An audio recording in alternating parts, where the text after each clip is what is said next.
Rob Stocklosa, Technical Solutions Consultant with TPM out of Raleigh, North Carolina. Today we're going to talk about what's new 2020 for electrical. The first topic we'd like to discuss is mass properties. This has been a question that comes up fairly often with my clients.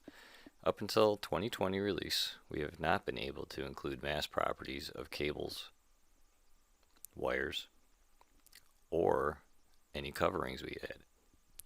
Here in this assembly, we can see we have a fiber optic subassembly that we're going to simply modify and explicitly apply the mass properties for that information.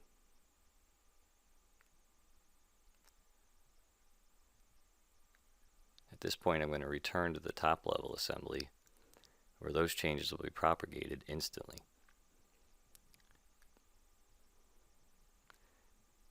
This makes modifying your design and getting accurate mass properties and moments of inertia information at the assembly level extremely easy.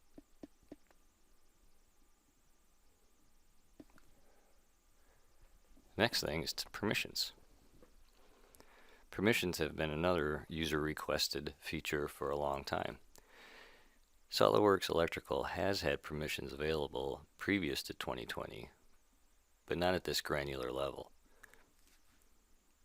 We now can categorize profiles into groups and also explicitly define very detailed information for each individual user.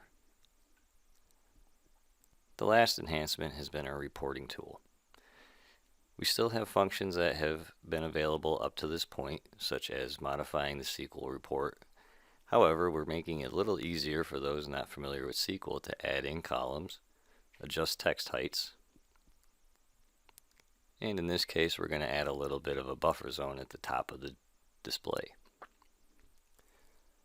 Another new enhancement is the capability to add row numbers with one click. We'll go ahead and update that report and you'll see the new columns appear. I hope you found this helpful. Have a great day.